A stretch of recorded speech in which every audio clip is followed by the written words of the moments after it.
এখন মা আল্লাহ ফেরেশতাদেরকে জিজ্ঞাসা করো, ফেরেশতারা এরা কি চায়, এরা কি চায়?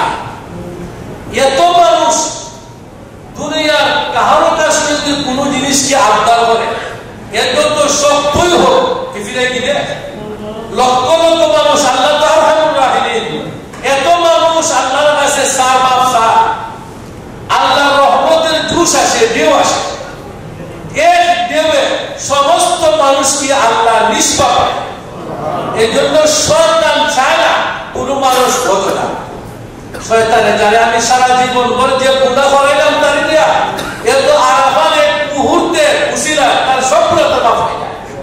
এই জন্য শয়তানে বলে ক্বালা ফাবিমা আগওয়াইতানি লাআকুদান্না লাহুম সিরাতাকাল মুস্তাকিম ثم لآتينهم من بين أيديهم ومن خلفهم وعن أيمانهم وعن شمائلهم ولا تجد أكثرهم شاكرين। শয়তানে বলে আমি সিরাতাকাল মুস্তাকিম, আব্দুল্লাহ ইবনে আব্বাস রাইসুল মুফাসসির সিরাতাকাল মুস্তাকিমের ব্যাখ্যা লেখেন হজের পথ। শয়তানে বলে আমি হজের পথে বসে মানুষকে প্ররোচনা দিব, কুমন্ত্রণা দিব, দুঃখা দিব যাতে সে হজ না যায়। কেন হজ গেলেই তো তার সব গুনাহ মাফ। আমি সারা জীবন করে পাপ করাই না, একবার আরাফার মাঠে হাজিরা দিলেই তার সব গুনাহ মাফ। শয়তানের জ্বালা পুরো আরম্ভ হয়ে যায়। আরাফার মাঠে যে আল্লাহ হাজিদেরকে মাফ করে দেন, শয়তানে তো অপদস্থ, লাঞ্ছিত, অপমানিত হয়, আর কোনো সময় এত অপমানিত লাঞ্ছিত শয়তান।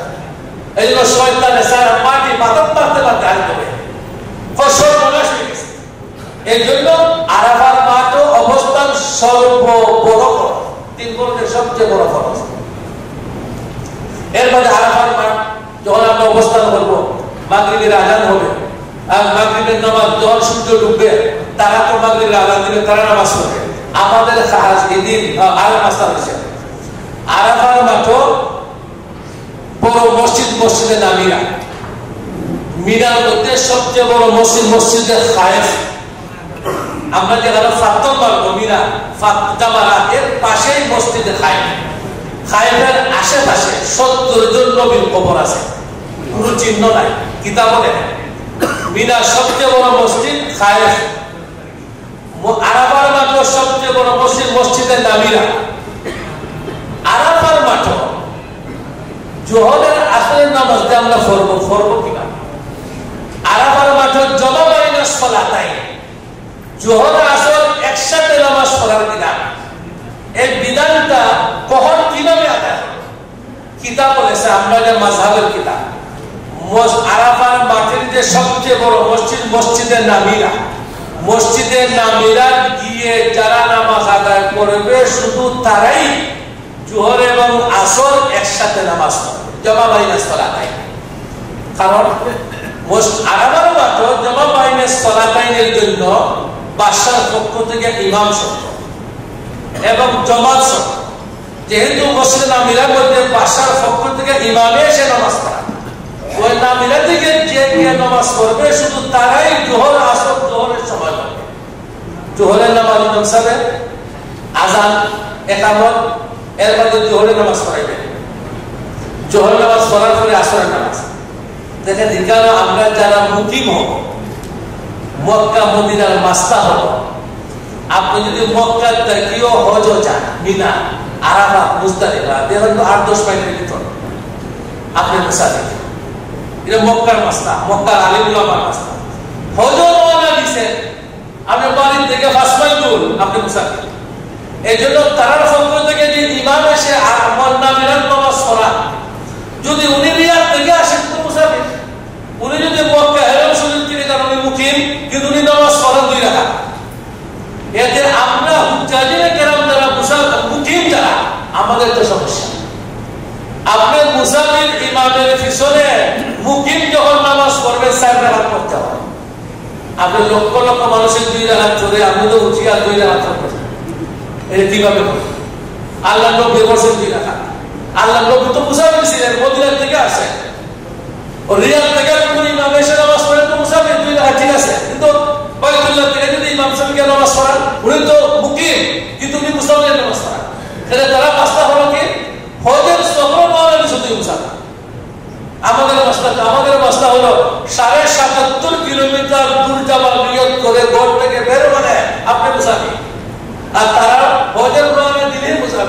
এটা আমি বাড়ি থেকে বাড়িয়া এই আধা মাইল গেছিলাম মুসাফির। এই জন্য সমস্যা। যদি মুকিম ইমাম নামাজ পড়ান এরপরও তারা 2 রাকাত নামাজ পড়ে মুসাফিরের নামাজ, কিন্তু আপনি মুকিম হাজি সাহেব আপনি তো 4 রাকাত পড়তে হবে, ওই সমস্যা। যাই হোক, আপনি মুসাফির হলে 2 রাকাত পড়বেন, মুকিম হলে এখন ইমাম মুসাফির না মুকিম তো দেখা যায় সমস্যা। যাই হোক, মিলাদ দিয়া মসজিদে না মিলাদ দিয়া নামাজ পড়লে জোহর আসর একসাথে নামাজ। আর আমরা যারা তাবুতে থাকি দেখেন এখানে প্রায় বছর সমস্যা হয় কি, আমরা যারা মুখী আমরা তো 4 রাকাত পড়ি। জোহরের সময় জোহরের নামাজ, তাবু যারা আমরা আছি জোহরের সময় জোহরের নামাজ, আসরের সময় আসরের নামাজ আলাদা আলাদা। মুসাফির হইল জোহরের সময় 2 রাকাত, আসরের সময় আসরের নামাজ 2 রাকাত। আর মুখী বলে 4 রাকাত, জোহরের সময় জোহর, আসরের সময় আসর, আলাদা আলাদা। তারপর যারা আমরা আছি আর না মিলাদ যারা যাবে তারা জমা বাইনা সালাতে 2 নামাজ একসাথে। তো আমরা আরাফার মাত্র দোয়া দুরুদের মাধ্যমে আলাদা আলাদা যে তাবুত থাকি তাবুত নামাজ পড়ে সূর্য যখন ডুববে তখন আমরা গাড়ি দিয়া মুজদালিফাত আসবো। ট্রেনে মুজদালিফাত যখন আসবো, মুজদালিফাত আসার পরে মুজদালিফাত খাস কি, মুজদালিফার যে রাত্র দেখেন ওই রাত্রটা একবারে 2 তারিখ, এই রাত্রটা কুরবানির রাত্র, ওই রাত্রটা আরাফার রাত্র। আরাফার দিনও যদি 9 তারিখে অবস্থান করতে পারে না, 9 তারিখ দিনগত রাত্রে যদি কিছু সময় আরাফার মাঠে অবস্থান করে তার আরাফা আদায় হয়ে যাবে। এর মানে হলো 9 তারিখ দিনগত রাত্র আরাফার রাত্র, 9 তারিখ দিনগত রাত্র কুরবানির রাত্র, ঈদুল আজহার 2 রাত্র। কারণ বাদের দিন 10 তারিখ আর রাত্র তো আগে যায়, এই জন্য বাদের 10 তারিখের রাত্র আগের দিন রাত্র, আবার আরাফার রাত্র। এই জন্য এই রাত্র কিনা বলেছেন সবে কদরের চেয়েও দামি রাত্র। মুজদালিফার যে রাত্র, এই রাত্র সবে কদরের চেয়েও দামি রাত্র। আল্লাহ বলে ফাইদা আফাসতুম মিন আরাফাতিন ফাজকুরুল্লাহ ইনদাল মাশআরিল হারাম। মুজদালিফা যে মসজিদ, এই মসজিদুল মাশআরিল হারাম দি মুজদালিফা, আরবিতে লেখা আছে, ইংলিশে লেখা আছে। আল্লাহ নবী যেখানে মুজদালিফা এসে নামাজ পড়ছেন, এখানে মসজিদ আছে, তার নাম মসজিদে মাশআরিল হারাম পুরানো আছে। ফাইদা আফাজতুম মিন আরাফাতিন, আরাফাত থেকে যখন তোমরা মুজদালিফাত আসলে পুরানো অবস্থান হবে, ফাজকুরুল্লাহ ইনদাল মাশআরিল হারাম। এই মাশআরিল হারাম মসজিদের পাশে অবস্থান করে জিকির আজকার তাসবিহ তালিম করো। তো আরাফাত মুজদালিফাত আমরা আসবো, এই রাত তো সবে কদরের চেয়ে দামি রাখো। এই রাত আজকে মুজদালিফাত এসে মাগরিব এশারের সময় রাস্তাত মাগরিবের নামাজ পড়া না, এদের মাগরিবের ওয়াক্তই হলো এশারের সময়, কাজা আদা। আমরা মুজদালিফাত যখন আসবো এসে প্রথমে উযু করে মাগরিব এশার নামাজ পড়ব। মাগরিব এশা একসাথে, এক আযান বি আযান ওয়া ইকামাতি, এক আযানে ইকামত। আমরা যদি জমাবন্দি হইয়া পড়ি আযান দিব, এবারে মাগরিবের নামাজ দিলাম, একামত দিলাম, 3 রাকাত মাগরিবের নামাজ পড়লাম, জমাতে বলি বা একা পড়লেও 2 নামাজ একসাথে। আর জমাত পড়লে তো 2 রাকাতের মাগরিব নামাজ পড়লাম, 3 রাকাত পড়ার বাদে সুন্নাত নাই, সুন্নাত বাদে এশারের নামাজ যদি আমি মুসাফির হই 2 রাকাত, মুকিম হই 4 রাকাত, এশারের নামাজ পড়লাম, এক একামত। মাগরিবের জন্য একামত দিব, এশারের জন্য একামত নাই। এশারের নামাজ মুকিম হলে 4, মুসাফির 2 পড়লাম। পড়ার বাদে আপনি যদি মুসাফির হন, মুসাফির হইলে সুন্নত না পড়লেও চলে। আপনার রাতটা খাটাইতাম কিভাবে? সুন্নত পড়লে কোনো অসুবিধা আছে? আমার তো খাজরাত অবস্থা ভালো, মুসাফির হইলে সুন্নত না পড়লেও আপনি গুনাহগার হবেন না, পড়লে তো দোষ নাই, পড়লে তো সওয়াব হবে। আপনি সুন্নত পড়বেন মাগরিবে, এশারের 2 রাকাত সুন্নত, পড়লে মাগরিবের 2, এশারের 2, বিতির 2 পড়বেন, পড়লে আপনি একটু রেস্ট নেন। কারণ আল্লাহর নবী মুজদালিফাতে এসে রেস্ট নিছেন, রেস্ট নিয়া একটু রেস্ট নিয়া আপনি ঘুম থেকে উঠেন, উঠার বাদে পরের দিন ধরে পাথর মারতাম, ও মুজদালিফা থেকে আমরা পাথর যে নিবেন সানা ডাই সমপরিমাণ, বেশি বড় না ছোট না, এই পাথর নিয়ে এই পাথর খাওয়া জন্য সব বাথরুমের আশেপাশে ময়লা পাথর নেন, পাথর নিয়ে দইয়া বোতলের ভিতরে রাখেন।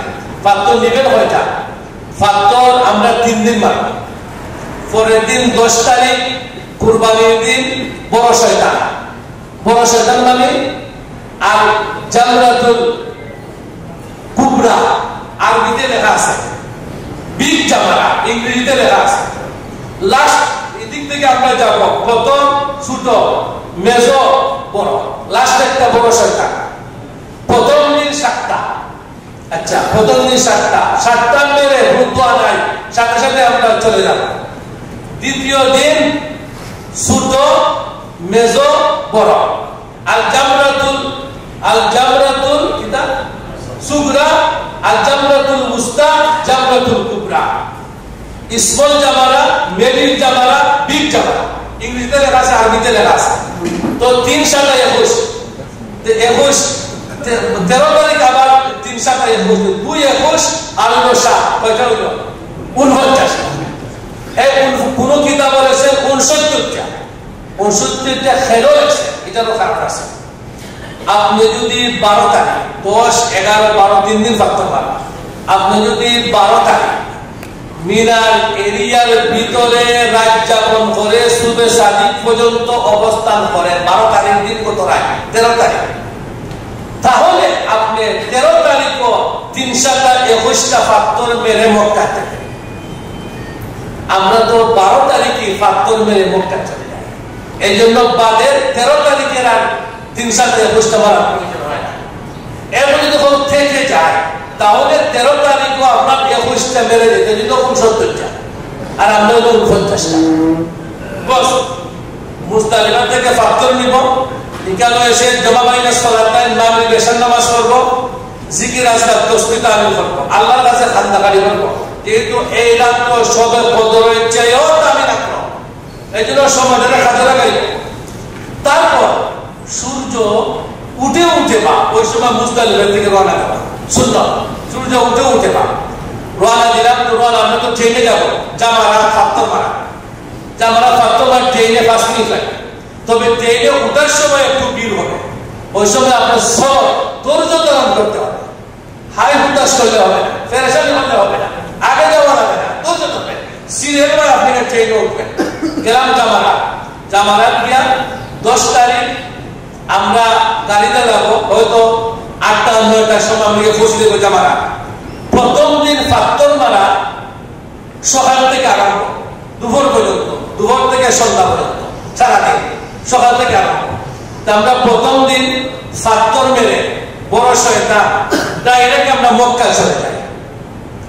মক্কা গিয়া দেখেন খাস 10 তারিখ কত খাস, ফাত্তর মারলাম একটা, মক্কা গিয়ে আমরা পৌঁছার পরে আমরা মিনাতে যাওয়ার পূর্বে, মিনাতে কেরান হোক, ইফরাত হোক, তমত্তু করেওয়ালা হোক, মিনাতে তো সবাই যেতে হবে। মিনাতে যাওয়ার পূর্বে কুরবানির পয়সা আমরা কি করব? ট্রাভেল এজেন্সির পক্ষ থেকে কাশমারি হুজুর, আমি বলছি কাশমারি হুজুর বারবার বলতেন যে ব্যাংকে তারা পয়সা নেয়, কিন্তু ব্যাংকে পয়সা নিলেও তারা আমাদের মজহব মতো কুরবানি করে না।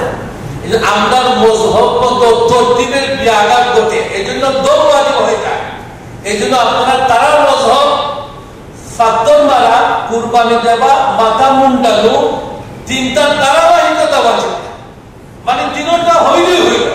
আমাদের নিকটটা হইল না, ধারাবাহিক। প্রথম ফাত্তর মারতে হবে, তারপরে কুরবানি দিতে হবে, তারপরে মাথা মুন্ডন করতে হবে, যদি আগ করা 2 মাস। তো ব্যাংকে পয়সা দিলেন আপনি, আপনার 10টার সময় মাথা মুন্ডন করে ফেলবেন, আপনার কুরবানি হয়েছে না, আপনি মাথা খাওয়াই গেছেন। এই জন্য ওই ট্রাভেল এজেন্সিকে কাশমারি হুজুরে বলছেন বাসির ভাইকে, এইভাবে হবে না, আপনারা কুরবানির পয়সা নেন, সঠিক মতো কুরবানি দেন, তাহলে হাজি সাহেব হলে যে মাস্টারদের একটা সমস্যাটা দূর হবে। শিরবানি বলছেন এগুলা নিলে তো মানুষের অনেক সন্দেহ হবে। তখন তারা বলছে কি, কুরবানির পয়সা নিয়া হাজি সাহেব 2 জন সাথে নিয়া বিশ্বস্ততার জন্য, যদিও আমার আস্থা আছে, তারপর বিশ্বস্ততার জন্য হাজি সাহেব 4 জন সাথে নিয়া কুরবানির মাঠে গিয়া কুরবানি খরিদ করে, কুরবানির দিকে যে মোবাইল করে আপনার ভিডিও সব আপনারা যাবেন, তাহলে আপনার তরতিবও ঠিক হইল, সঠিকভাবে কুরবানি হইল। এরপর থেকে ট্রাভেলসে তারা পয়সা কাজগুলো কথা থাকে ও তারা আমরা মিলাতে যাওয়ার আগে প্রত্যেক আল্লাহু আকবার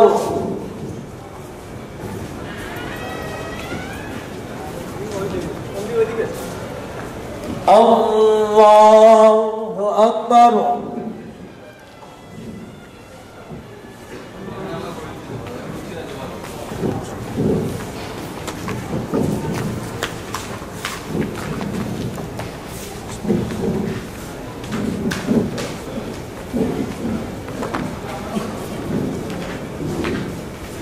Allahu Akbar.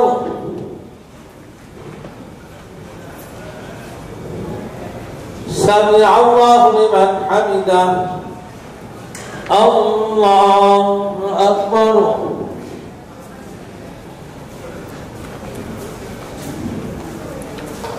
Allahu Akbar. Allahu Akbar.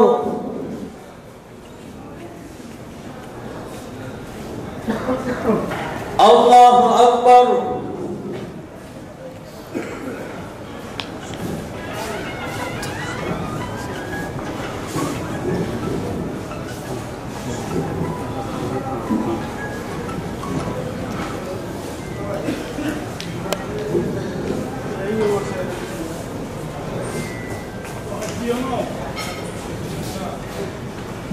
Allahu Akbar.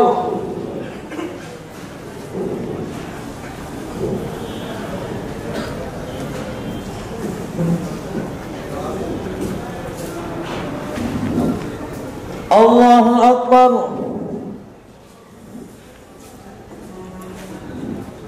Sami Allahu liman hamidah. Allahu Akbar.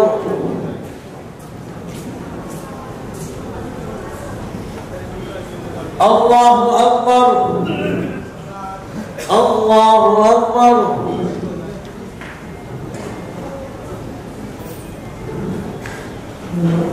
Allahu Akbar.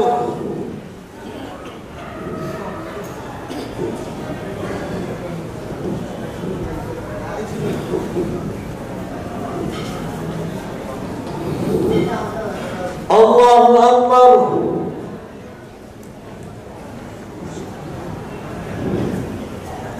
Sami Allahu liman hamidah. Allahu Akbar.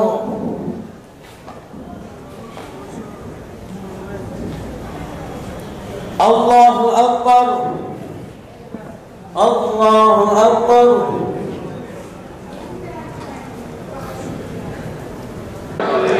Innal hamda wan ni'mata laka wal mulk la syarika lak. Labbaik Allahumma labbaik. Labbaik la syarika lak labbaik. Innal hamda wan ni'mata laka wal mulk la syarika lak. Labbaik Allahumma labbaik. Labbaik la syarika lak labbaik. Innal hamda wan ni'mata laka wal mulk la syarika lak.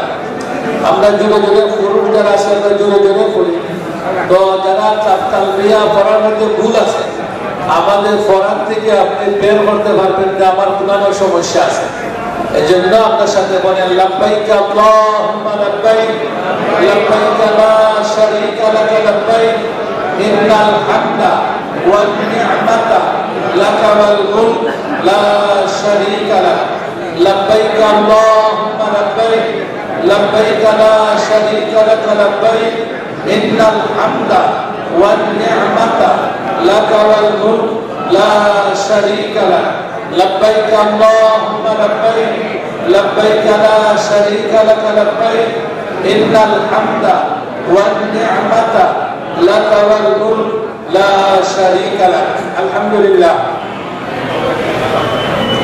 আমরা এতক্ষণ মক্কা শরীফের হজ সম্পর্কে আলোচনা এখন আমি চাইলাম Medina সম্পর্কে কিছু আলোচনা করে তারপরে আমি প্র্যাকটিক্যাল